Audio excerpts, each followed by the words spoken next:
Hello everyone. आज के इस सेशन के अंदर female supervisor previous year paper 2015 के अंदर जो जेकेएसएसबी ने कंडक्ट किया था, इसका प्रॉपर एनालिसिस होगा। इसको 3 पार्ट के अंदर हमने डिवाइड किया है और हर एक सेट के अंदर आपको 30 से 40 एमसीक्यूज़ का एनालिसिस देखने को मिलेगा। हर एक ऑप्शन के ऊपर बात करी जाएगी और जितने भी इम्पोर्टेंट पॉइंट्स हैं उन पॉइंट्स को आपके सामने रखा जाएगा।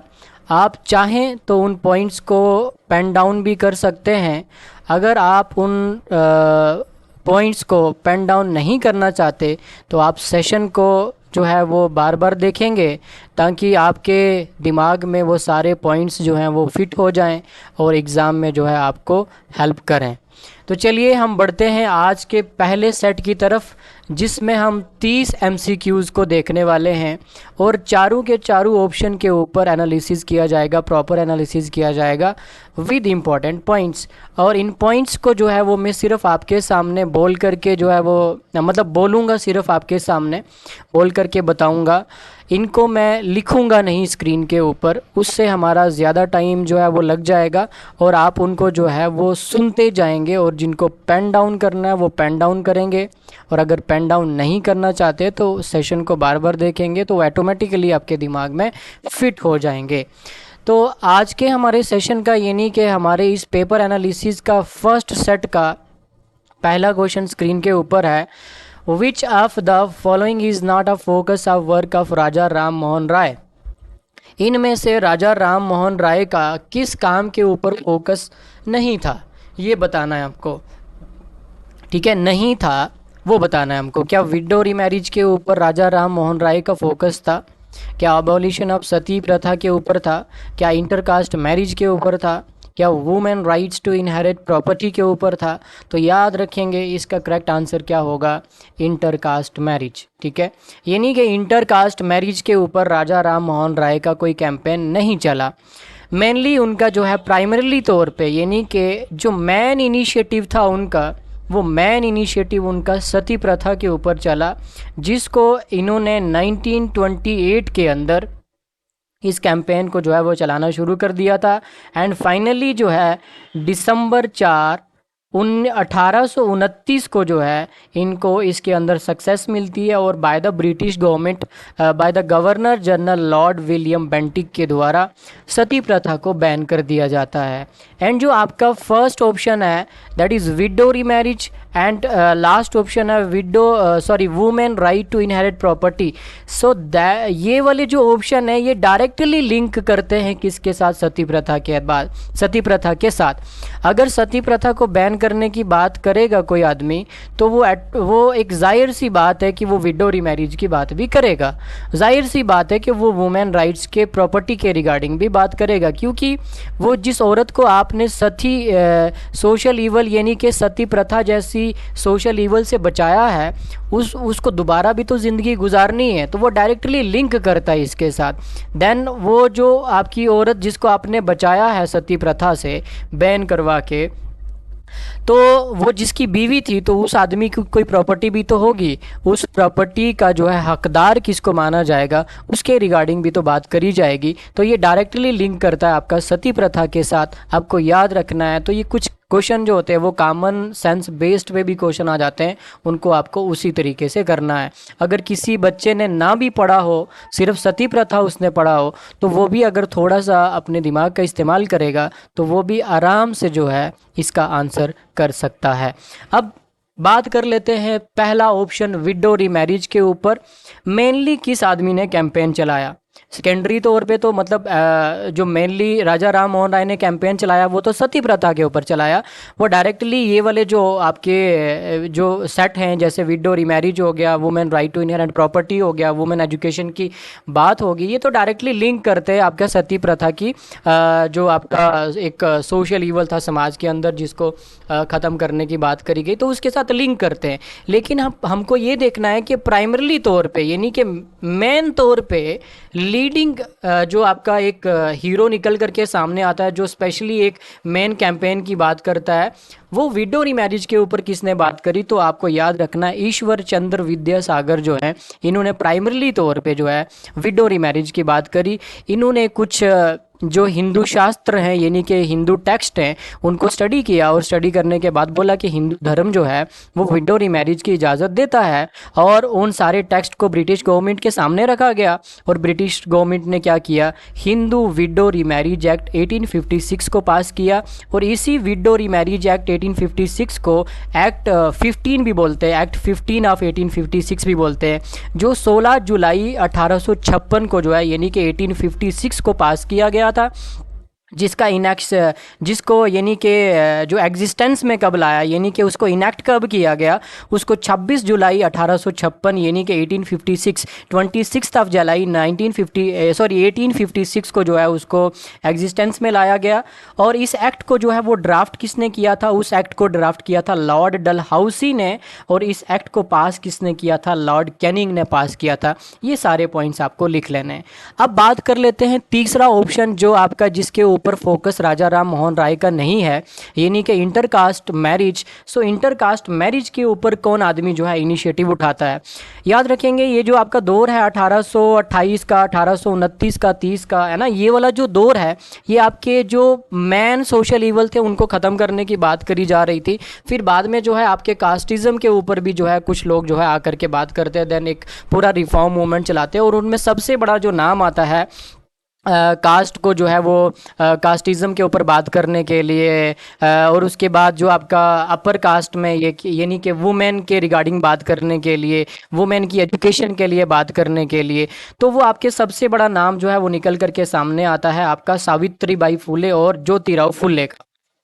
अगर लड़कियों में देखेंगे तो आपका सावित्रीबाई फुले जो आपकी ज्योतिराव फुले की क्या थी, वाइफ थी, इन दोनों ने मिल करके जो है आपका जो है इंटरकास्ट इनिशिएटिव को उठाया।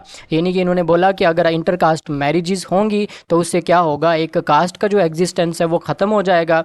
ज्योतिराव फुले कौन, जिन्होंने सत्याशोधक समाज की जो है एस्टेब्लिशमेंट रखी। आप कमेंट में बताएंगे इन्होंने सत्याशोधक समाज की जो एस्टेब्लिशमेंट है वो कब रखी, ठीक है। उसके बाद ये वाला जो इनिशिएटिव है ज्योतिराव फूले और सावित्रीबाई फूले ने स्टार्ट किया, देन इस इनिशिएटिव को आगे बढ़ाया किसने, यानी कि आगे इस इनिशिएटिव को कौन लेकर के गया, तो एक और नाम आता है जिनका नाम है Pariyar EV Ramaswamy, PERIYAR Pariyar EV Ramaswamy. तो परियार EV रामास्वामी ने आगे इस काम को बढ़ाया, यानी कि इंटरकास्ट मैरिज के मसले को बढ़ाया, और इन्होंने एक ऑर्गेनाइजेशन का फाउंडेशन रखा, and that organization named is self respect movement.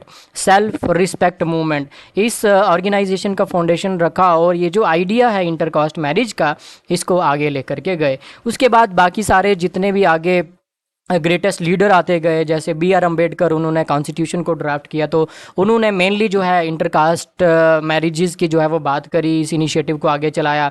Mahatma Gandhi ने बात करी, देन विनोबा भावे एक बहुत बड़े रेवोल्यूशनरी लीडर हैं, संत, बहुत बड़े संत भी हैं, तो इन्होंने भी जो है इंटरकास्ट इनिशिएटिव को आगे बढ़ाने की कोशिश करी। इन्होंने बोला कि इंटरकास्ट मैरिजेस होनी चाहिए, जिससे जो कास्ट सिस्टम है वो डिक्लाइन कर जाएगा, एग्जिस्ट नहीं करेगा, तो ऑटोमेटिकली कास्ट सिस्टम जो है वो ख़त्म हो जाएगा। तो याद रखेंगे विनोबा भावे ने एक मूवमेंट की भी शुरुआत करी थी, and that movement name is Bhoodan movement, ठीक है, BHOODAN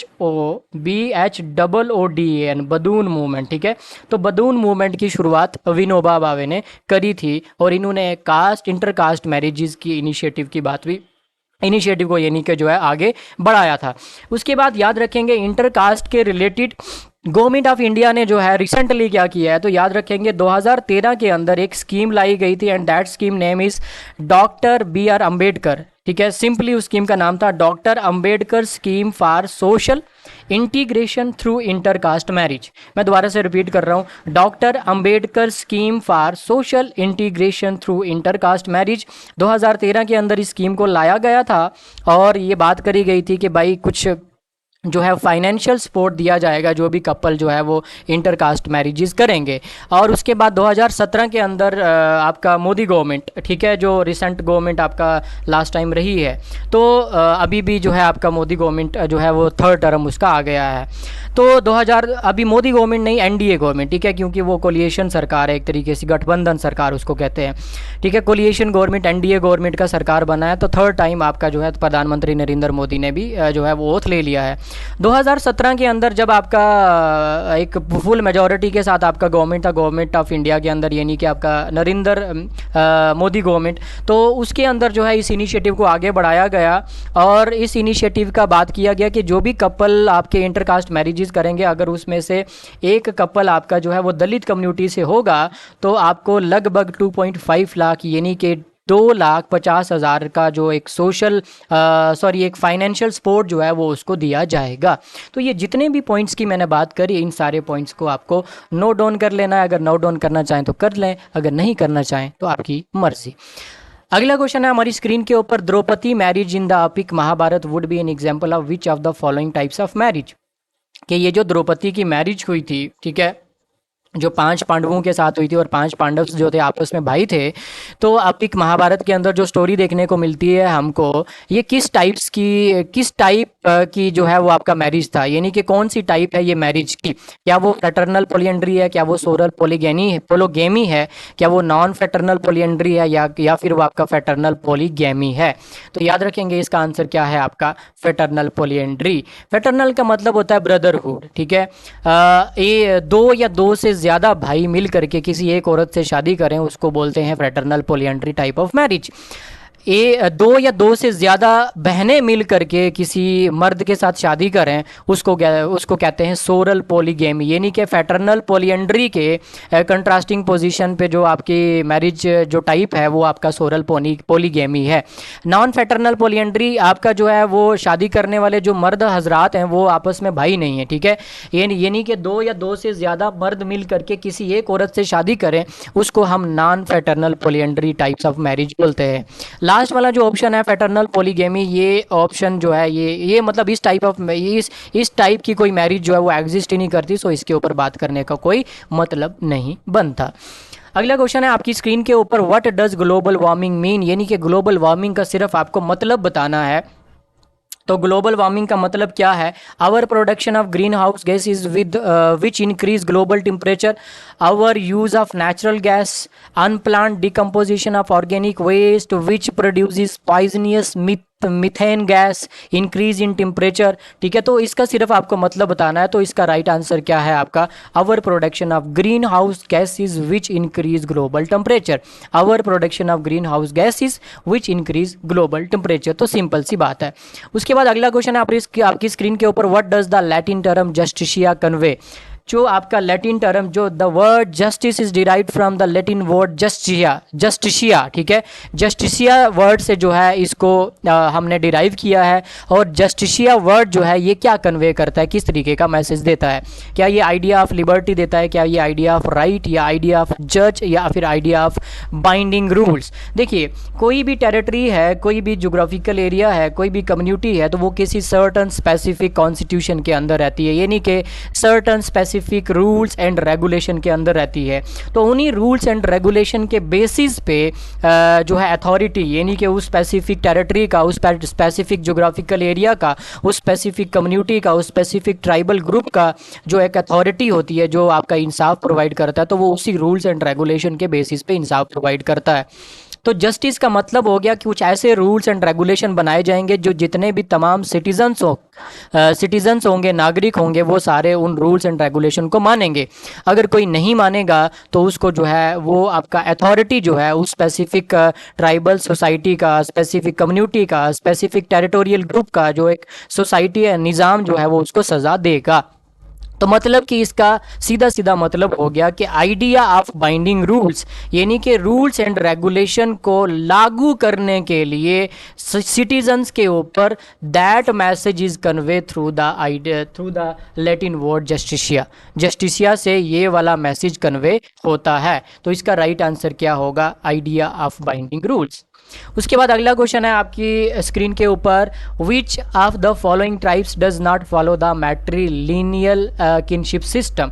यानी कि किनशिप सिस्टम के अंदर जो हम एक प्रॉपर्टी जो ट्रांसफ़र करते हैं, इनहेरिट करते हैं आगे जनरेशन को, वो आपका दो तरीके से होती है। एक पैट्रिलिनियल किनशिप सिस्टम होता है, एक मैट्रिलिनियल किनशिप सिस्टम होता है।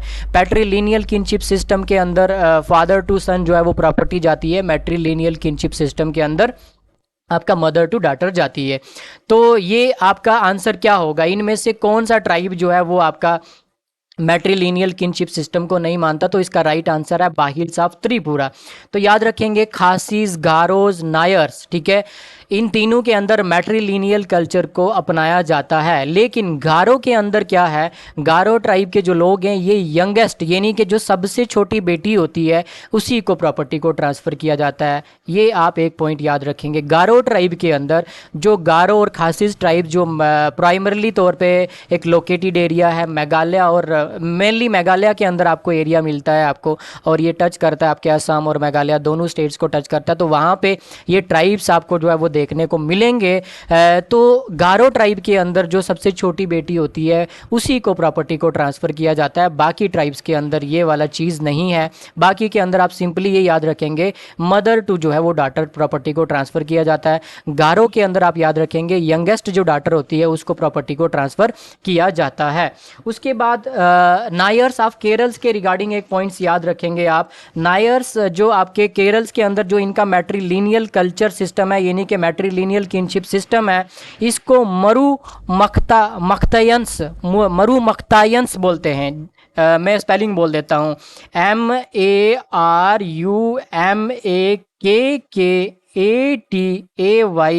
MARUMAKKATAYAMS, मरु मख्तायम्स, ठीक है, मरु मख्तायम्स इनके मैट्रिलिनियल कल्चर को बोला जाता है। तो ये पॉइंट्स आप याद रखेंगे। अगला क्वेश्चन है आपकी स्क्रीन के ऊपर, which of the following statement is not correct about mores and folks. सबसे पहले याद रखेंगे मूर्स एंड फोक्स हैं क्या है।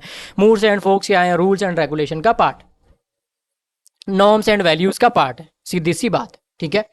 तो मूड्स जो हैं वो मॉरलिस्टिक टाइप्स ऑफ नॉर्म्स हैं, और फोक वेज जो हैं वो आपके एक कल्चरल बेस्ड नॉर्म्स हैं, ठीक है। एक स्पेसिफिक सोसाइटी, एक स्पेसिफिक जो आपका कम्युनिटी है वही उनको जो है अपनाती है। जैसे अगर हम इंडियन स्टेट की बात करेंगे तो जम्मू कश्मीर के फोक वेज अलग होंगे, बिहार के अलग होंगे, झारखंड के अलग होंगे, त्रिपुरा के अलग होंगे, मेघालय के अलग होंगे। तो वो स्टेट टू स्टेट जो है मैटर करता है, स्टेट टू स्टेट जो है वो देखा जाएगा।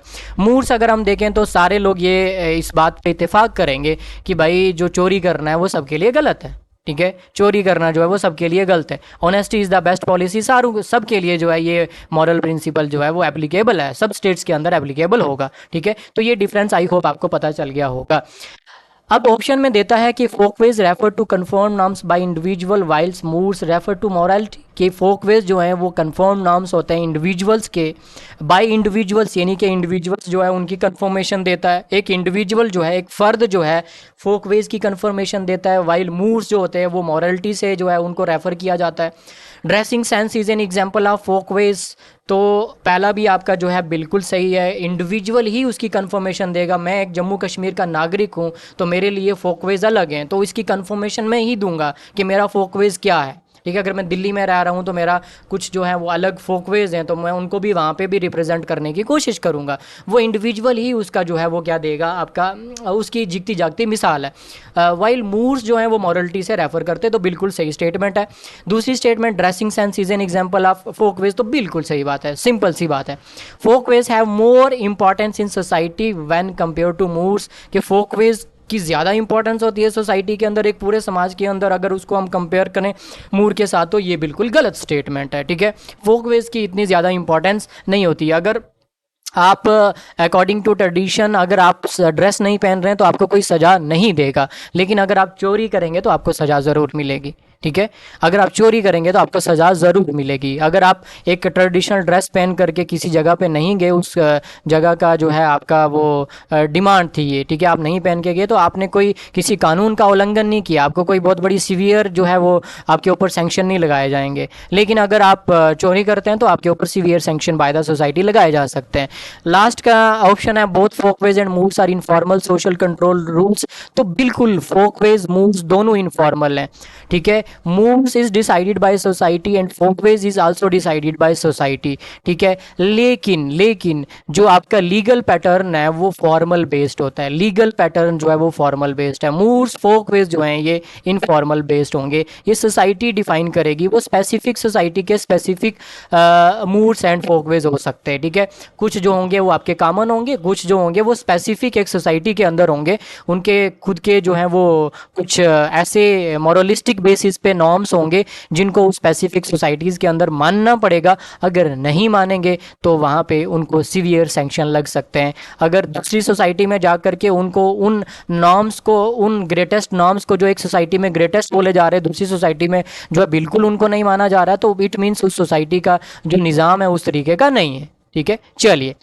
अगले ऑप्शन के ऊपर चलते हैं। आपका which of the following is not a peasant movement, इनमें से आप बताएंगे कि पीजेंट मूवमेंट कौन सी नहीं है। Telangana movement, Tebhaga movement, Jharkhand movement या नक्सलाइट मूवमेंट।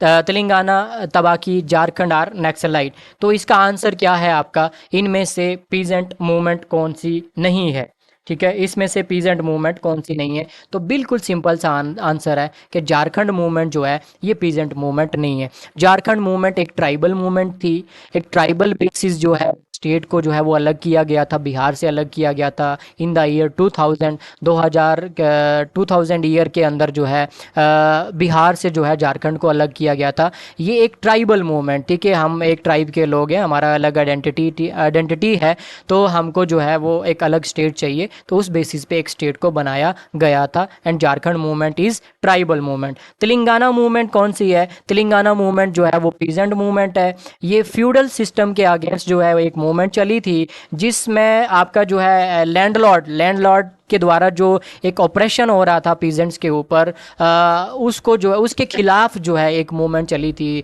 आपका जो है एक लैंडलॉर्ड के द्वारा जो है बहुत ज़्यादा जो है जुल्म करा जा रहा था, देन बहुत ज़्यादा काम करवाया जा रहा था। उसके बाद जो है उनको अनाज जो है उनको बड़ा कम दिया जा रहा था, ये नहीं कि उसका प्रपोर्शन जो है उनको जो है बहुत कम दिया जा रहा था। उसके बाद पैसा भी नहीं दिया जा रहा था, तो एक पूरा ऑपरेशन था उसके खिलाफ जो है तेलंगाना के अंदर जो है लैंडलॉर्ड के खिलाफ एंड फ्यूडल सिस्टम के खिलाफ एक मूवमेंट चली थी। And that movement name is peasant movement. इसको मैंने पूरा रिवीजन सेक्शन के अंदर जो है कवर करा है, वहाँ पे आप जा करके ये सारी मूवमेंट देख सकते हैं इन डिटेल। तबाकी मूवमेंट जो है ये बंगाल के अंदर जो है ये लगभग 1946 और 47 के दौर के अंदर चली थी, तो ये भी आपकी जो है वो पीजेंट मूवमेंट कहलाती है। ये भी आपका सेम जो एक ऑपरेशन हो रहा था लैंडलॉर्ड्स के द्वारा, टीनेंट्स के द्वारा, तो उनके ऊपर ये एक मूवमेंट जो है चलाई गई थी कि आप ये ऑपरेशन जो है वो बंद करो, यानी कि आप हमको अप्रेस करना बंद करो, ठीक है। उसके बाद आपका झारखंड मूवमेंट मैंने पहले बता दिया, ये ट्राइबल मूवमेंट है। उसके बाद नक्सलाइट मूवमेंट, तो नक्सलाइट मूवमेंट जो है ये नक्सलबारी एरिया वेस्ट बंगाल के अंदर 1967 के अंदर इस मूवमेंट का जन्म हुआ था। और ये भी एक तरीके से जो है इंडस्ट्रियलिस्ट, यानी कि जो इंडस्ट्रियलिस्ट जा करके वहाँ पे डेवलपमेंट करना चाहते थे उन एरियाज़ को, पीजेंट्स के जो एरियाज़, फार्मर्स के जो एरियाज़ हैं जहाँ पे वो खेती बाड़ी करा करते थे, तो उस एरियाज़ के ऊपर जो है वो डेवलपमेंट करने की कोशिश कर रहे थे, इंडस्ट्रीज़ खड़ी करने की कोशिश कर रहे थे। तो ये आपका जो है इंडस्ट्रियलिस्ट के खिलाफ जो है एक नक्सलवादी मूवमेंट जो है आपका नक्सलबारी एरिया से चली थी। सो दैट्स वाई इसको हम नक्सलाइट मूवमेंट कहते हैं। एंड बहुत बड़ी मूवमेंट है, और ये वाहिद एक ऐसी मूवमेंट है जो आपके कार्ल मार्क्स के आइडियाज़ के बेसिस पे इंडिया के अंदर चलती है। उसके बाद अगला क्वेश्चन है 8th क्वेश्चन, बड़ा लंबा जो है एकदम से बनाया गया है। क्वेश्चन नंबर 8 था, Shraddha is studying peasant movement. Shraddha जो है वो पीजेंट मूवमेंट को स्टडी करती है when she visited some village, जब वो कुछ विलेजेस के अंदर जाती है, where one of the peasant movement emerge, वहाँ पे एक पीजेंट मूवमेंट ऑलरेडी इमर्ज है। She found that the population mostly constituted, वहाँ पे पॉपुलेशन शेड्यूल कास्ट और अदर बैकवर्ड क्लासेस की पॉपुलेशन है बहुत ज़्यादा। And that lands are also not fully develop, और लैंड भी डेवलप नहीं है। कंस्टेंट और मोबिलाइजेशन जो है वो पीजेंट्स की वो एकदम देखने को मिल रही है, प्रैक्टिस हो रही है, और वहाँ पे प्री एग्जिस्टिंग एग्रेरियन अरेंजमेंट भी देखने को मिलता है। अरेंजमेंट आल्सो कंटिन्यूड, उसको भी जो है कंटिन्यू करा जा रहा है, यानी कि प्री एग्जिस्टिंग जो पहले का एग्जिस्टिंग एग्रेरियन अरेंजमेंट है, एग्रीकल्चरल सिस्टम है, जैसे फ्यूडल सिस्टम हो गया, एक वो लैंडलॉर्ड के द्वारा जो एक ऑपरेशन हो गया, वो उसको ऑलरेडी जो है कंटिन्यू करा जा रहा है वहाँ पे। Due to due to which peasantry of this village is still somehow economically homogeneous, Shraddha would have visited a village with which of the following peasant movement। अब इसका जो आंसर मैक्सिमम जगह जो दिया हुआ है वो आपका दिया हुआ है नक्सलाइट मूवमेंट, बट इसका जो करेक्ट आंसर है ना, अगर हम इसका करेक्ट आंसर देखें, ये जो लाइन दी हुई है pre existing agrarian arrangement also continued, तो ये हमको जो है वो तेलंगाना मूवमेंट के अंदर जो है वो स्पेशली देखने को मिलती है, क्योंकि वहाँ पे एक फ्यूडल सिस्टम, एक ऑपरेशन सिस्टम जो है वो देखने को मिलता है। सो इसका करेक्ट आंसर होगा आपका तेलंगाना मूवमेंट। सो इसका करेक्ट आंसर क्या होगा आपका? तेलंगाना मूवमेंट। ठीक है, चलिए उसके बाद अगला क्वेश्चन है question number 9। Niti is doing research on socialization. Niti जो है सोशलाइजेशन के ऊपर रिसर्च कर रही है। According to her important factor behind socialization are religion and law. उसका जो मेन रिसर्च का पैटर्न है ना, वो किसके ऊपर रिसर्च, उसका मेनली जो आधार है रिसर्च का वो रिलीजन के ऊपर है और लॉ के ऊपर है। ध्यान से सुनना, रिलीजन के ऊपर और लॉ के ऊपर। She would be following which of the following theories. अब आपको याद रखना है, रिलीजन और लॉ के बेसिस पे ही आपका सोसाइटी का स्ट्रक्चरल सिस्टम बनाया जाता है। ठीक है, रिलीजन का और लॉ का बहुत बड़ा जो है योगदान होता है किसी भी समाज के स्ट्रक्चरल सिस्टम को बनाने में। तो सिंपल इसकी बात, सिंपल जो है इस क्वेश्चन का आंसर क्या होगा? Structural theory. ठीक है, क्या आंसर होगा? Structural theory. सोचो, जिस भी बच्चे ने मेरे से पढ़ा हुआ है तो वो इस क्वेश्चन को बड़े आराम से कर सकता है। ठीक है, socio psychological theory, socio biological theory, ठीक है, जिसमें आपके ये आपके एरिक एरिक्सन, सिगमंड फ्रॉइड, पेरिसन्स, ये सब लोग जो है वो बात करते हैं। देन आपका फंक्शनिंग थ्योरी, फंक्शन किस तरीके का होगा, तो फंक्शन की यहाँ पे बात ही नहीं हो रही है, यहाँ पे स्ट्रक्चरल सिस्टम ऑफ सोसाइटी की बात हो रही है। और स्ट्रक्चरल सिस्टम ऑफ सोसाइटी में जो सबसे बड़ा फैक्टर होता है वो रिलीजन और लॉ होता है, रिलीजन और लॉ होता है। तो यहाँ पे इसका करेक्ट आंसर क्या होगा? स्ट्रक्चरल थ्योरी ऑफ सोसाइटी, यानी कि वो स्ट्रक्चरल थ्योरी को क्या करेगी? स्टडी करेगी। उसके बाद which of the following will be the major effect of increasing longevity of human life in future societies. अगर हमको ह्यूमन लाइफ को जो है बहुत लॉन्गिविटी तक पहुंचाना है, ठीक है, इंक्रीज करना है, तो हमको क्या करना होगा? इंक्रीज करना होगा स्टैंडर्ड ऑफ लिविंग में, इंक्रीज करना होगा फूड प्राइसेस में, इंक्रीज करना होगा prevalence of non communicable diseases में, इंक्रीज करना होगा न्यूट्रिशनल डेफिशिएंसी के अंदर। तो सिंपल सा क्वेश्चन है, तो बिल्कुल इसका आंसर क्या है आपका? ना तो हमको स्टैंडर्ड ऑफ लिविंग में जो है वो आपका इंक्रीज करने की ज़रूरत है, वो आपका इंडिविजुअल टू इंडिविजुअल मैटर करता है। फूड प्राइसेस में तो उसमें तो होगा तो बड़ा मसला पड़ जाएगा। तो आपको क्या करना होगा? इंक्रीज करना होगा in prevalence of non communicable diseases के अंदर। ठीक है, मेनली आपको डिसीजेज जो आपका कम्युनिकेबल डिसीजेज होती है उसके ऊपर आपको क्या करना पड़ेगा? उसके ऊपर देख रेख करनी पड़ेगी, तब जा कर के वो जो अफेक्ट आपका लाइफ के ऊपर पड़ रहा है, सो वो अफेक्ट आपको देखने को ना मिले और लाइफ जो है वो लॉन्गिविटी तौर पे चले आगे। ठीक है, फ्यूचर सोसाइटी अच्छी हो आगे। उसके बाद अगला क्वेश्चन है, who among the following believe that Vedas contain all knowledge and that even modern science traces can be found in Vedas. तो एक फेमस सा श्लोक है, फेमस सा कोट है सॉरी, कि गो बैक टू वेदास। तो ये आपका जो है वो कोटेशन किसका है? स्वामी दयानंद सरस्वती का। और यही मॉडर्न साइंस के साथ वेदास को जोड़ते हैं, मॉडर्न साइंस के साथ वेदास को जोड़ते हैं। ठीक है, स्वामी विवेकानंद कौन है? स्वामी विवेकानंद का ओरिजिनल नाम क्या था, यानी कि ये किस नाम के साथ पैदा होते हैं? नरेंद्र नाथ दत्त। ठीक है, बाद में जो है रामानंद जो थे उन्होंने इनको स्वामी विवेकानंद का नाम दिया।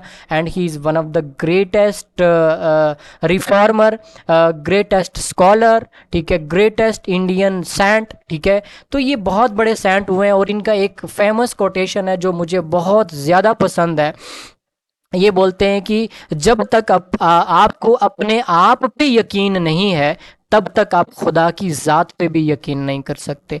तो ये नहीं कि खुदा को पाने के लिए, खुदा ताला की ज़ात को पाने के लिए, ईश्वर परमात्मा की ज़ात तक पहुंचने के लिए आपको ये ज़रूरी है कि आप अपने आप का जो है वो एनालिसिस करें, अपने आप को जान लें। जिस दिन अपने आप को आपने जान लिया, उस दिन आप खुदा को जान जाएंगे।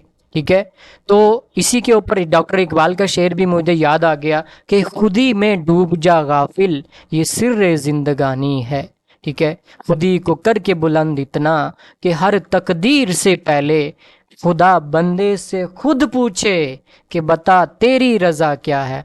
कि अपनी सेल्फ को इतना डेवलप कर दो, अपनी सेल्फ को इतना जान लो, अपनी सेल्फ का एनालिसिस इतना बढ़िया तरीके से कर लो कि फिर उसके बाद जो भी आपकी चाहत होगी, खुदा खुद आएगा और बोलेगा कि बंदे तेरा जुनून इतना खतरनाक है, तेरा जो एक डेडिकेशन है इतना खतरनाक है, बता तू क्या चाहता है, तेरी चाहत क्या है, तू बता एक बार, तो उस चाहत को पूरा कर दिया जाएगा। तो ये ग्रेटेस्ट लोग हैं जिनकी आपको जो है इन टीचिंग्स को जो है आपके अपनी लाइफ में उतारना चाहिए और अपनी लाइफ को बढ़िया बनाना चाहिए। और इनका सबसे बड़ा मेन कोटेशन जो मैंने बताया कि आपको खुदा को जानने के लिए खुद को जानना पड़ेगा। जो इंसान खुद पे विश्वास नहीं करता तो वो खुदा की ज़ात पे विश्वास कभी नहीं कर सकता। ये नहीं कि खुदा की ज़ात पे विश्वास होने के लिए तुमको खुद पे विश्वास होना ज़रूरी है, आपका सेल्फ एग्जिस्टेंस पे विश्वास होना बड़ा ज़रूरी है। आगे आपका आता है स्वामी श्रद्धानंद। तो स्वामी श्रद्धानंद इन्हीं की मूवमेंट यानी कि स्वामी दयानंद सरस्वती की मूवमेंट को आगे बढ़ाते हैं। उसके बाद आपका कंदुकूरी विरसा लिंगम। कंदुकूरी विरसा लिंगम जो है, इनके रिगार्डिंग आपको याद रखना है, ये वो इंसान हैं जिन्होंने आपका विडो रिमैरिज की बात करी। ठीक है। और ये रिफॉर्मर हैं, राइटर हैं आंध्र प्रदेश के, और ये फादर भी माने जाते हैं तेलुगु रेनासेंस के। तेलुगु रेनासेंस यानी कि तेलुगु के अंदर एक मॉडर्न जो एक फेज़ आया, उसके ये फादर माने जाते हैं। ठीक है। उसके बाद इन्होंने जो है विडो रिमैरिज की बात करी, वुमेन एजुकेशन की बात करी। ठीक है। उसके बाद और भी जितने भी इनिशिएटिव वुमेन्स के रिगार्डिंग है, उनके ऊपर इन्होंने बात करी। चलिए, उसके बाद अगला क्वेश्चन है आपका which among the following is the first agent of socialisation that children expose to after the family. तो इसका बिल्कुल सिंपल सा आंसर है आपका स्कूल। ठीक है। Which among the following is the first agent of socialisation, पहला एजेंट ऑफ सोशलाइजेशन क्या है, यानी कि बच्चा सबसे पहले आकर के सोशलाइज्ड कहाँ होता है, सोशल एनिमल कहाँ बनता है, अकॉर्डिंग टू एरिस्टोटल। ठीक है। अकॉर्डिंग टू एरिस्टोटल मैन आ करके, ठीक है, man is not born as social animal. ठीक है। तो उसको बनाया जाता है बाद में उसको बनाया जाता है। तो आपका एरिस्टोटल का कोटेशन है man is a social animal. And social animal कैसे बनता है, through the process of socialisation. और फर्स्ट एजेंट ऑफ सोशलाइजेशन क्या है, आपका स्कूल है। ठीक है। आफ्टर फैमिली सॉरी, याद रखेंगे, पहला आपका फैमिली और उसके बाद स्कूल। अगर उसने आफ्टर फैमिली पूछा है तो आपका क्या आएगा, स्कूल। फिर उसके बाद बाकी और लोग आ जाएंगे आपके, बाकी इसके ऊपर चर्चा करने की जरूरत नहीं है। उसके बाद अगला आपका जो है वो क्वेश्चन है which of the following is not a corrective measures of juvenile delinquency. ठीक है। जुवेनाइल डेलिक्वेंसी, जुवेनाइल कोर्ट्स जो होते हैं, the case is headed by a high court magistrate. क्या इस केस को हाई कोर्ट का मजिस्ट्रेट जो है वो हेड करेगा, वो देखेगा।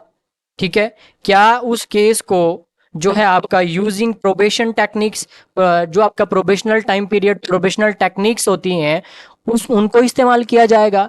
Till the judgment of the court a delinquent stage in a demand home. जब तक कोई जजमेंट नहीं आ जाती कोर्ट से, तब तक जो है उसको डिमांड हाउम में रखा जाएगा, स्टे करवाया जाएगा। They are kept in approved for special training. ठीक है। या कोई आपको जो है वो स्पेशल ट्रेनिंग टाइप जो है स्कूल में कुछ अप्रूवल वगैरह दिया जाएगा। ठीक है। तो क्या इसका जो है वो करेक्ट आंसर होगा, तो करेक्ट आंसर इसका क्या होगा, the case is headed by a high court magistrate. इसको कौन करेगा? हाई कोर्ट मजिस्ट्रेट करेगा। कुछ भी आपने वो बताएगा कि भाई हाँ ठीक है, वो आपका which of the sorry which of the following is not a corrective measures. ठीक है, ये सारे जुवेनाइल प्रैक्टिस के अंदर, डेलिंक्वेंसी के अंदर जो है ये मेयरमेंट लिए जाएंगे, बट केस को हाई कोर्ट का मजिस्ट्रेट जो है वो डील नहीं करेगा, हेड नहीं करेगा। हाई कोर्ट का मजिस्ट्रेट उन्हीं केसेस को डील करता है जो आपके अडल्ट बेसिस होते हैं, यानी कि जो आपके जुवेनाइल कोर्ट के अंदर नहीं आते। जुवेनाइल कोर्ट के अंदर जो केसेस आएंगे उनको कौन डील करेगा? उनको जो है कोर्ट के अलावा बेंचेस बनाए जाते हैं, आपके जुवेनाइल कोर्ट बनाए जाते हैं, वही डील करेंगे। ठीक है, वो कौन सा टेक्निक इस्तेमाल करते हैं वो उन पे निर्भर करता है। उसके बाद which of the following are the characteristics of an association. ठीक है, क्या कैरेक्टरिस्टिक्स होंगे एक एसोसिएशन के? ठीक है, एसोसिएशन के अंदर आपका वी फीलिंग वाला आइडिया होगा? तो बिल्कुल नहीं होगा। गोल ओरिएंटेड होगा? तो गोल ओरिएंटेड होगा। रैशनल रिलेशनशिप होगा? तो रैशनल रिलेशनशिप होगा, बिल्कुल होगा। स्पॉन्टेनियस रिलेशनशिप होगा? तो स्पॉन्टेनियस रिलेशनशिप नहीं होगा। ठीक है, स्पॉन्टेनियस रिलेशनशिप नहीं होगा। जो एकदम एक अनडिजायरेबल हो, विदाउट थिंकिंग और प्लानिंग कुछ भी आ जाए, तो एसोसिएशन में विदाउट थिंकिंग और प्लानिंग कोई भी चीज़ नहीं करी जाती। तो मतलब कि इसका आंसर क्या होगा? गोल ओरिएंटेड और आपका रैशनल रिलेशनशिप। एक ऐसा रिलेशनशिप होता है जिसके अंदर दोनों, जितनी भी पार्टीज के लोग, जितने भी मेंबर होते हैं, उनके ऊपर कुछ लाइबिलिटीज होती हैं।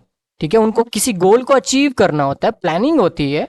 ठीक है, प्रॉपर प्रोजेक्ट दिए जाते हैं, रैशनल बेसिस पे बातें करी जाती हैं, रीजन ग्राउंड पे बातें करी जाती हैं, यानी जिनका मापदंड जो है वो दिमागी तवज़ुन के साथ हो। ऐसे ही हवा में कोई फैसले नहीं लिए जाते।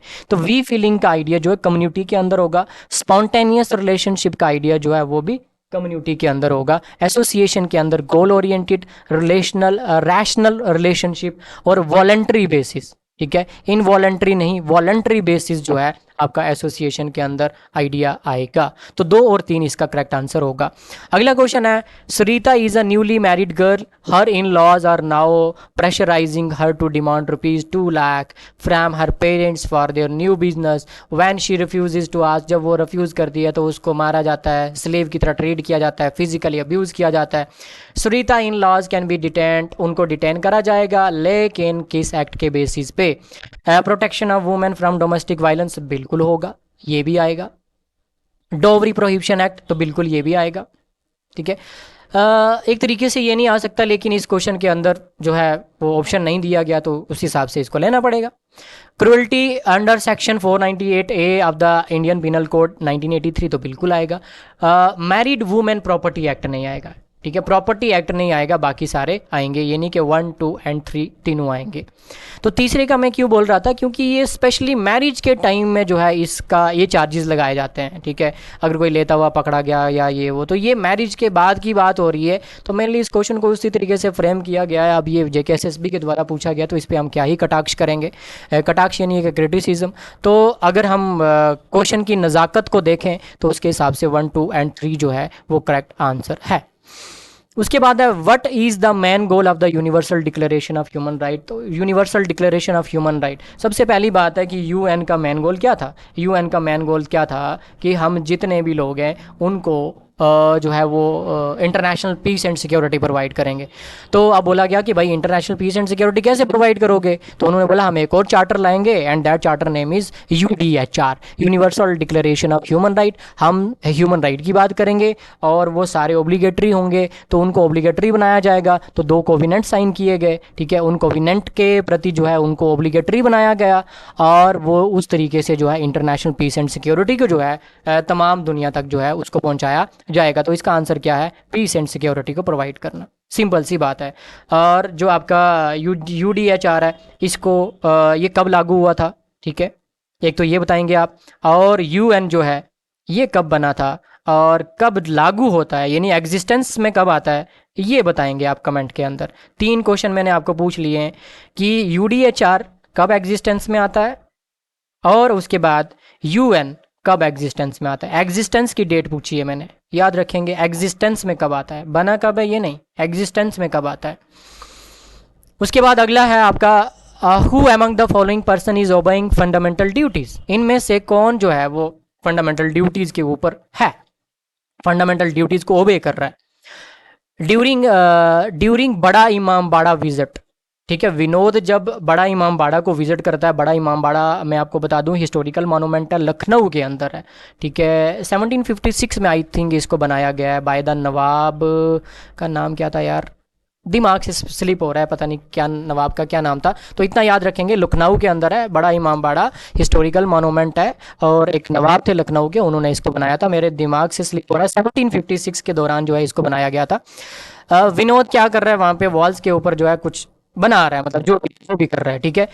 दूसरा आपका जो सिचुएशन है वो ये है कि Shraddha is planting trees to stop soil erosion. तीसरा है Ram is joining the army to protect the country. चौथा है लास्ट वाला, Divya is giving tuition fee for her poor friends.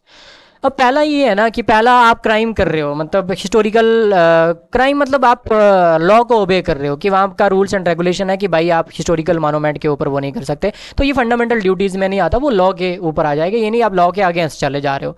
तो विनोद वो वाला एक्टिविटी कर रहा है, तो विनोद सीधा सीधा बाहर हो जाएगा।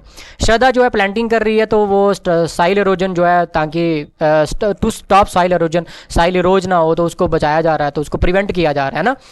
तो ये श्रद्धा जो है ये एक तरीके से फंडामेंटल ड्यूटी को जो है वो निभा रही है, यानी कि आपका देश को जो है उसको स्ट्रेंथ कर रही है, देश को आगे ले जा रही है।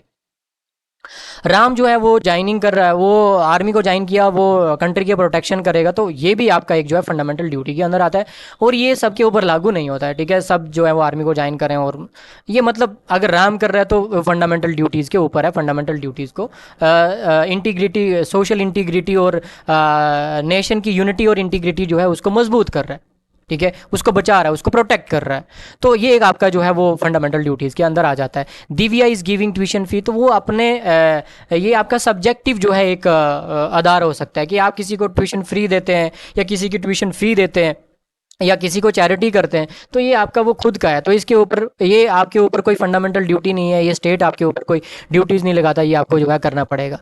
तो मेनली इसका आंसर क्या होगा आपका, श्रद्धा एंड राम, ठीक है, श्रद्धा एंड राम। और याद रखेंगे बड़ा इमाम बाड़ा को जो नुकसान पहुंचा रहा है विनोद, तो विनोद किस में आएगा, वो रूल्स एंड रेगुलेशन के खिलाफ जा रहा है, जो रूल्स एंड रेगुलेशन बड़ा इमाम बाड़ा या हिस्टोरिकल मॉन्यूमेंट को लेकर के गवर्नमेंट ऑफ इंडिया या फिर जो भी अथॉरिटेरियन पोजीशन होगी उसने बनाए होंगे, तो वो उसके ऊपर जो है एक्शन लेगी विनोद के ऊपर, ये कोई फंडामेंटल ड्यूटी का मसला नहीं है। उसके बाद आपका आ जाता है अगला question, what does the term philanthropy means. Philanthropy word is derived from the ancient Greek word philonothropia।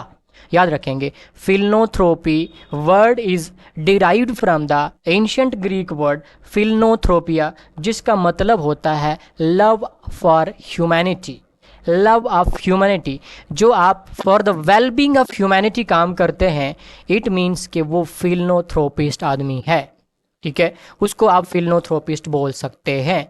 तो इसका सीधा सीधा आंसर क्या है, act of love for humanity, ठीक है, सिंपल सी बात है। अगला आंसर क्वेश्चन है आपके सामने, who among the following is considered as a juvenile delinquent. इनमें से जुवनाइल डेलिक्वेंट के अंदर कौन आदमी जो है, कौन इंसान जो है, इंडिविजुअल आएगा। 14 year old Mohit bunked his classes to watch movie and then lie to his parents, ठीक है, अपने पेरेंट्स को झूठ बोलता है, क्लासेस को बंक करता है, जा करके मूवी देखता है। 15 year old Soham is taking drug with his friend, और सोहम जो है 15 साल का है और अपने जो महापुरुष फ्रेंड हैं उनके साथ बैठ करके ड्रग को लेता है। 30 year old Virendra is indulge in leaking papers from college, ये तो सीधा सीधा क्राइम है, ये तो सीधा बाहर निकाल दो।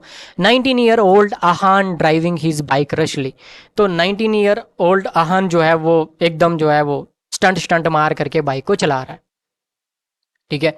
तो ये भी जो है आपके रूल्स एंड रेगुलेशन को ओबे कर रहा है, सॉरी वो जो है उसको डिस्ट्रक्ट कर रहा है, ठीक है, यानी कि उसको मान नहीं रहा है, उसको रूल्स एंड रेगुलेशन को तोड़ रहा है, लॉ को तोड़ रहा है, ये भी लॉ को तोड़ रहा है, ये दोनों क्रिमिनल कैटेगरीज के अंदर चले जाएंगे।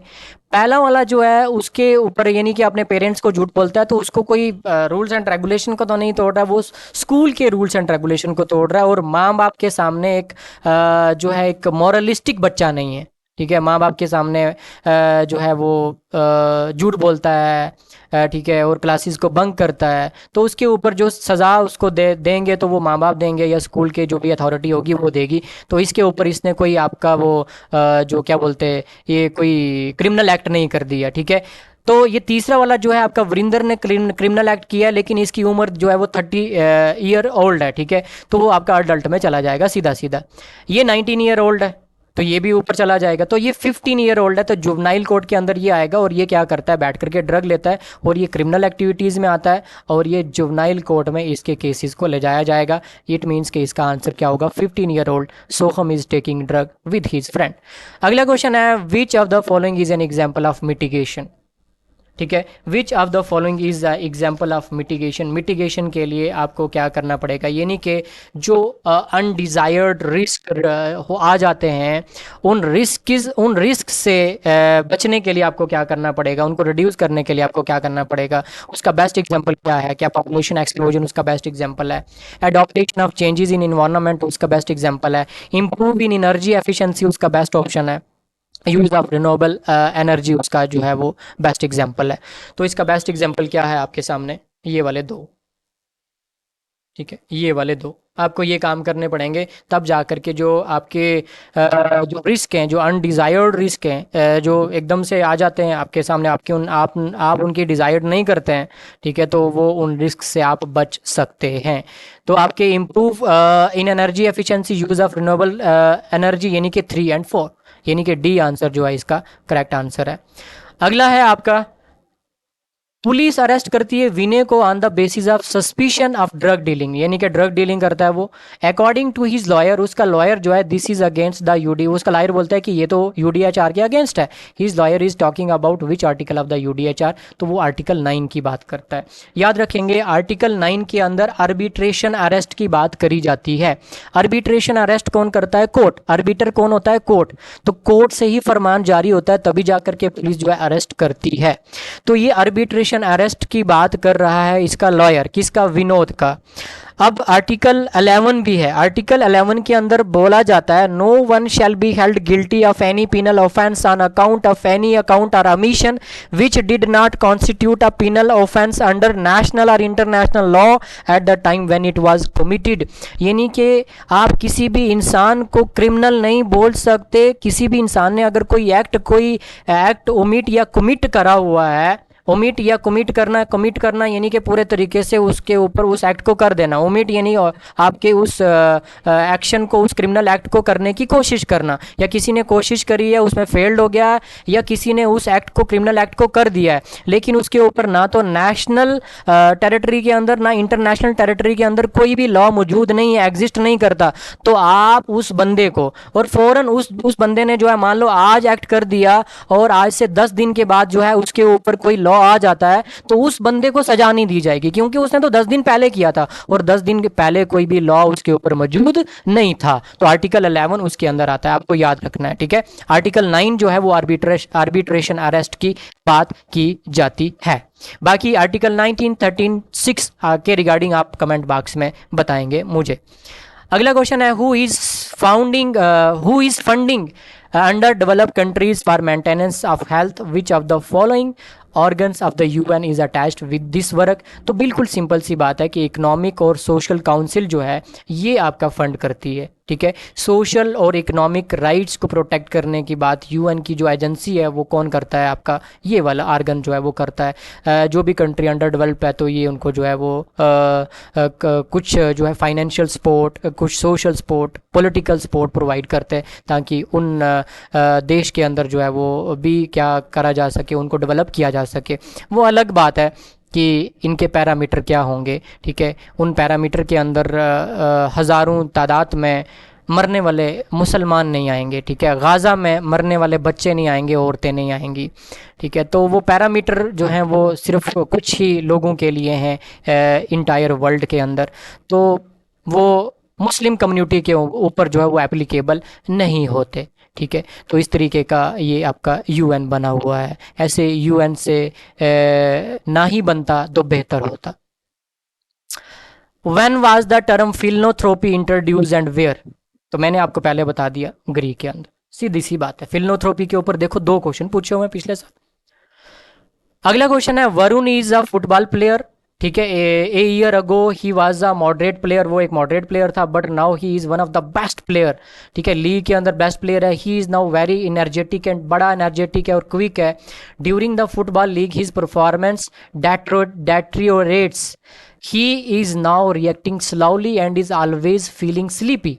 यानी कि उसकी परफॉर्मेंस कम हो गई, वो जो है एकदम सुस्त सा महसूस कर रहा है। Then suddenly it is revealed that someone is giving him a drug to downgrade his performance, he would be given with the following types of. कौन सा ड्रग जो है उसको दिया गया है, तो ये आप बताएंगे। क्या कोकीन दी गई है, क्या एम्पीफेटामिन्स दिया गया है, क्या मैंड्रेक्स दिया गया है, क्या सेडेटिव्स दिया गया है, क्या कोकीन, एम्फेटामिन्स, मैंड्रिक्स या सेडिवेटिव्स। ठीक है, तो कोकीन वाला जो ड्रग है तो उसके अंदर तो पूरा एकदम लंबा लेट जाता है बंदा। ठीक है, वो हाईली एडिक्टिव सब्सटेंस होता है। ठीक है, ड्रग फ्रॉम जो एक कोका प्लांट से आता है। कोकीन जो है वो आपका, पहले हम बात कर लेते हैं, कोका प्लांट से जो है इस ड्रग को लिया जाता है, जो साउथ अमेरिका के अंदर इस प्लांट को जो है ये प्लांट जो है देखने को मिलता है, कोका प्लांट से ही आता है। सो दैट्स वाई इस ड्रग को कोकीन बोला जाता है। मेनली जो नशा करने वाले लोग होते हैं वो इस ड्रग को लेते हैं। एम्पेफेटामिन्स ड्रग जो है ये आपका मेनली उन पेशेंट्स को दिया जाता है जिनको एनजाइटी वगैरह ये होती है, जिनको नींद वगैरह नहीं आती है। तो ये आपका जो है ना, ये इस तरीके का ड्रग है कि एकदम से असर करता है, ये एकदम से असर करता है। ठीक है, एकदम से बंदे को नींद आ जाती है और ज़बरदस्त तरीके से जो है वो रिलैक्स हो जाता है, एम्पेफेटामिन्स। उसके बाद जो ये मैड्रिक्स प्लांट है, एम्पेफेटामिन्स के रिगार्डिंग आप याद रखेंगे, ये यूजली उन लोगों को दिया जाता है जिनके अंदर जो है आपका attention deficit hyper activity disorder का प्रॉब्लम होता है, ADHD का प्रॉब्लम होता है। यूजली टू ट्रीट ADHD यानी कि attention deficit hyper activity disorder को जो है ट्रीट करने के लिए एम्पीफेटामिन्स वाला जो सब्सटेंस है ये दिया जाता है। ठीक है, उसके बाद आपका मैंड्रिक्स जो ड्रग है ये हाईली एडिक्टिव है, किसके लिए, फॉर स्लीप के लिए। ठीक है, किसके लिए, स्लीप के लिए। ठीक है, तो एम्पीफेटामिन्स जो है ये आपका ADHD के लिए दिया जाता है। तो कोकीन भी बाहर हो गया, एम्पीफेटामिन्स भी बाहर हो गया। मैंड्रिक्स जो है ये हाईली एडिक्टिव है स्लीप के लिए। ठीक है, एकदम से मतलब एकदम से नींद आ जाएगी। उसके बाद सेडेटिव भी स्लीप के लिए, लेकिन इसमें थोड़ा बंदे को जो है वो एकदम महसूस करेगा, लेकिन थोड़ी देर के बाद उसको जो है नींद आ जाएगी। तो आप यहाँ पे बताएंगे कौन सा ड्रग जो है विनोद को दिया गया। विनोद का क्या नाम है इसका, वरुण को दिया गया। तो कौन सा इसका आंसर होगा, तो जल्दी से आप बताएंगे विनोद को कौन सा ड्रग जो है वो दिया गया। 24 का आंसर। ठीक है, तो ऑफ कोर्स कौन सा ड्रग दिया जाएगा, 2 and 4, 2 and 4। ठीक है, दूसरा वाला और आपका चौथा वाला, ताकि उसके अंदर जो है वो एक जो है वो एक डिसऑर्डर जो है देखने को मिले, उसकी स्पीड जो है वो कम हो जाए। ठीक है, स्पीड को बूस्ट अप करने के लिए जो एक ड्रग दिया जाता है ना, ठीक है, तो उसका स्पीड्स के रिलेटेड जो है उसका वो एक ड्रग्स जो है एम्पीफेटामिन्स जो है उसको कम करने के लिए जो है, ताकि वो बंदा जो है वो एकदम रिलैक्स कर जाए, ये कर जाए, तो वो वाला ड्रग्स जो है उसको दिया गया। एंड सेडेटिव्स वाला ड्रग्स जो है जिसके अंदर उसको बाद में थोड़ी देर के बाद नींद आ जाए, ये वाला ड्रग्स जो है वो दिया गया, थोड़ा उसको जो है वो थका हुआ महसूस करे। ठीक है, स्लोली जो है वो एकदम से रिएक्ट करे। तो एम्पीफेटामिन्स वाला और सेडेटिव्स ड्रग्स जो है वरुण को दिया गया। उसके बाद 25 क्वेश्चन नंबर है, which of the following factor is not on the basis of classification of family by sociologist. तो बिल्कुल सिंपल सा आंसर है इसका। तो क्या आंसर है इसका कि भाई एंसेस्टर के बेसिस पे फैमिली की क्लासिफिकेशन नहीं करी जाती, पावर के बेसिस पे करी जाती है। रेजिडेंस के बेसिस पे, on the basis of power देखा हमने, on the basis of structural basis देखा हमने, on the basis of residence देखा, on the basis of economy भी देखा, एंसेस्टर नहीं देखा ना। ठीक है, एंसेस्टर के बेसिस पे नहीं करी जाती। Which of the following is not a prerequisites for democracy. Democracy establish करने के लिए क्या चीज़ ज़रूरत नहीं है हमको, all adult have the right, तो बिल्कुल होना चाहिए। All adult have the right to run for public office, सारे लोगों को जो है वोटिंग राइट होना चाहिए। रिप्रेजेंटेशन डालने का भी हक होना चाहिए। All citizen should have the right to education. सबको कैसे राइट हो जाएगा यार। ठीक है, कुछ लोग तो जो है वो रिक्वायरमेंट होता है ना, कुछ एज होता है, एज ग्रुप होता है। ठीक है, अब सब सिटीजन्स को कैसे हो जाएगा, बूढ़े को, औरत को, सबको। ठीक है, आपका एक स्पेसिफिक टाइम पीरियड है, उस टाइम पीरियड के अंदर जो है आपका जो है वो डेमोक्रेसी में आपको जो है वो एक राइट टू एजुकेशन दिया जाता है। वो एक आपका लॉ बना करके दिया जाएगा एक डेमोक्रेटिक सिस्टम के अंदर, तो वो एक डेमोक्रेसी की जो है प्री रिक्वेस्टिज नहीं होगा। ठीक है, तो ये आंसर होगा आपका कौन सा, all citizen should have the right to education. All citizen have the right to form independent political parties, तो बिल्कुल होगा, पॉलिटिकल पार्टीज भी होगा, पब्लिक ऑफिस को चलाने का जो है हक भी होना चाहिए सबको, राइट टू वोट भी होना चाहिए। तो all citizen should have the right to education. Right to education सबको कैसे हो सकता है, उसका एक स्पेसिफिक टाइम फ्रेम होता है, स्पेसिफिक पीरियड होगा, उसका कुछ एलिजिबिलिटी होगा, वो पूरा करना पड़ेगा आपको, जो है बचपन में स्कूल जाना पड़ेगा, देन तभी जा करके जो है आप डिमांड कर सकते हैं। तो वो एक आपका स्पेशल जो है वो स्टैच्यूट बना करके आपको जो है वो राइट दिया जाएगा। ठीक है, तो वो डेमोक्रेसी का एक छोटा सा पार्ट है। ठीक है, तो वो पूरा उसका प्री रिक्वेस्टीज नहीं है डेमोक्रेसी को एस्टेब्लिश करने के लिए। According to new classical counter revolution theory of economic development, under development is a result of poor. ठीक है, under development is a result of new classical counter revolution के थ्रू बताना है theory of economic development. Under development is the result of poor कैसे होती है आपकी, saving and our population की वजह से होती है, रिसोर्स एलोकेशन एंड करप्शन की वजह से होगी, इन्वेस्टमेंट की वजह से होगी, या स्टडी ऑफ मार्केट की वजह से होगी। तो सिंपल सा आंसर है रिसोर्स एलोकेशन एंड करप्शन की वजह से ये अंडर डेवलपमेंट देखने को मिलती है। ठीक है, पोर मतलब गरीबी देखने को मिलती है। Which among the following theories believe caste system in India established by the Brahmins? Traditional theory, functional theory, political theory, तो that is आपका क्या है, political theory। देखो यहाँ पे क्वेश्चन के अंदर क्या है, which among the following theories believed caste system in India is established by the Brahman, is established by the Brahmins। जो established by the Brahman वर्ण व्यवस्था जो चलाई गई थी ना, उस वर्ण व्यवस्था के ऊपर जस्टिफिकेशन दिया जाता है कि दैट वर्ण व्यवस्था क्रिएटेड बाय ब्राह्मण is not based on caste system, that is based on आपका एक हायरार्किकल ऑर्डर था आपका कैपेबिलिटी के बेसिस पे, एबिलिटी के बेसिस पे। सो उसको आपका जो है पोलिटिसाइज किया गया, so that is political theory. अगर यहाँ पे क्वेश्चन होता विच among the following theories believed caste system in India is establish bye sociologist, anthropologist, तो होता आपका आंसर ट्रेडिशनल थ्योरी, तो होता आपका आंसर ट्रेडिशनल थ्योरी। अगर यहाँ पे क्वेश्चन होता विच among the following theories believed caste system in India is establish bye, is established by scholars, is established by caste based scholar. ठीक है, कास्ट बेस्ड स्कॉलर जो है स्टडी करते हैं, या एंथ्रोपोलॉजिकल बेस्ड स्टडी जो स्कॉलर करते हैं कास्ट सिस्टम को, वो किस तरीके का जो है जिम्मेदारी देते हैं, किस तरीके की थ्योरी देते हैं, एंड देते हैं ट्रेडिशनल थ्योरी। याद रखेंगे, तो जब भी आपका आ जाए establish by brahmins, and answer होगा आपका पॉलिटिकल थ्योरी। क्योंकि एस्टैब्लिश बाय ब्राह्मण्स जो वर्ण व्यवस्था, जो वर्ण सिस्टम चलाया गया था, उस वर्ण सिस्टम को कास्ट बेस माना ही नहीं जाता, उसके ऊपर हजारों जस्टिफिकेशन आपको देखने को मिल जाएंगे।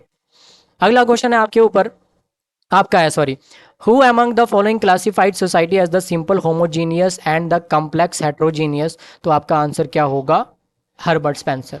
तो हर्बर्ट स्पेंसर बात करता है होमोजीनियस से हेट्रोजीनियस की तरफ, इमाइल डर्किम बात करता है mechanical solidarity to organic solidarity की तरफ। तो याद रखेंगे आप ये बात। लास्ट क्वेश्चन है आपके सामने, in Vedic era donating food money extra to needy people was considered, तो इसका आंसर क्या होगा आपका, इसका आंसर क्या होगा, इसका आंसर आप लोग सारे क्या करेंगे, कमेंट करेंगे। ठीक है,